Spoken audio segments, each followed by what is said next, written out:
Is Sam Darnold really an MVP candidate? Sportsbooks think so. National media is starting to talk about it. So I'm going to prove it. He's a real candidate, and I'll tell you why. Calling Sam Darnold an MVP candidate is quite an interesting theory. Why? Well, it's Sam Darnold. It's not Josh Allen. It's not Lamar Jackson. Both those guys are bona fide MVP candidates, but so is Sam Darnold. When you take a look at DraftKings Sportsbook, he is 6th in MVP odds. You have Josh Allen minus 400, Saquon Barkley plus 450, Lamar Jackson, Jared Goff at plus 1,000, Patrick Mahomes at plus 4,000, and there he is, Sam Darnold plus 5,000. If you want to place a $100 bet, you will make $5,000. Not too bad, right? Especially the way he's been playing. Maybe it's worth a little bit of a swing. But how good of a candidate is he really? He's better than you might think. If you take a look just at counting stats, he's good. Everything important is in the top 10, most in the top 5. 7th in completion percentage, 6th in passing yards, tied 3rd in touchdowns with 28, 4th in yards per attempt, 3rd in quarterback rating, tied 2nd in game-winning drives with 4. Those counting stats are good, and you want those numbers to be high, but they don't contextualize very much as far as what is actually going on the field. You want to look at some of the more underlying metrics. EPA per play and success rate are two of the better ones. So how I like to frame it as a neutral situation. 10 to 90% win probability. Get rid of the garbage time. Because garbage time doesn't really tell you much about how they're actually playing. You want them to be elevate. You want them to be able to take a team to a win. So that's what those neutral situations are for. In those situations, Darnold is 5th in EPA per play in 0.241. 4th in success rate of 52.9%. 1st in completion percentage over expected CPOE at 8.4%. 5th in air yards per attempt at 9.1. That means on average, his yards or his passes are going 9.1 yards past the line of scrimmage. Not bad. Not bad at all. And you know, he's just playing on an absolute heater. One of the things that he's been incredibly good at, generating explosive plays. Sam Darnold does a phenomenal job of generating explosive plays. And I think this is where his candidacy is the strongest because he is arguably the deep ball passer in the National Football League this year. He has the 8th most throws that have gone 20 plus yards this year with 51. Of those, he has the 2nd time throws at 19 and the 7th highest big time throw rate at 29.7%.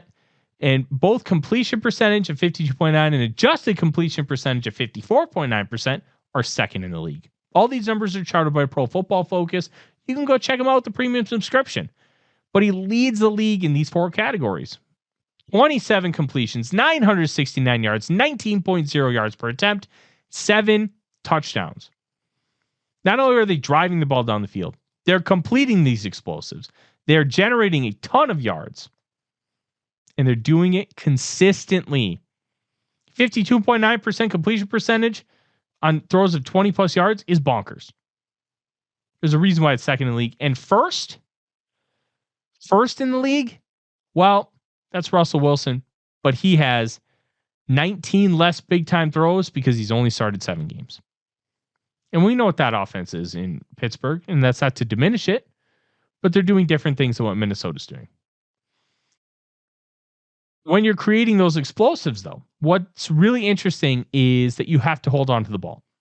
And Darnold has done a really good job of holding on to the ball, comfortable waiting for those to open up. That takes a lot of faith in your offensive line, a lot of trust. And in that, you have to be able to evade pressure. He did so in that Justin Jefferson touchdown of 52 yards this past Sunday against the Atlanta Falcons. Oh boy, was that a pretty ball. But he has 3rd highest time to throw 3.11 seconds.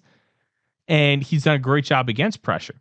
These are numbers he has just against pressure, not filtering out blitz, just pressure. He's been pressured on 169 dropbacks, 37.5% of the time, slightly above average as far as pressure percentage. Those are turning into sacks. He's been sacked 41 times this year. That needs to be fixed.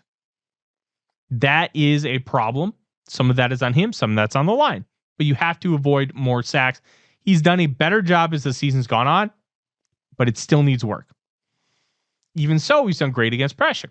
Third in completion percentage, 56.6. Third in yards, 982. First in yards per attempt and touchdowns, 8.7 yards per attempt and 12 touchdowns, and tied for second in big time throws with 12. He is generating explosives and he is driving it down the field consistently. It's great to see. You want to see your guy being able to handle pressure because handling pressure is going to elevate you and separate you from the rest of the quarterbacks. Why won't Sam Darnold win the MVP? If he doesn't, it's going to be one of three things. One, there was just a better candidate. But let's just go now to the hypothetical that Sam Darnold is the best candidate. There are two reasons why he might not win. One, narrative.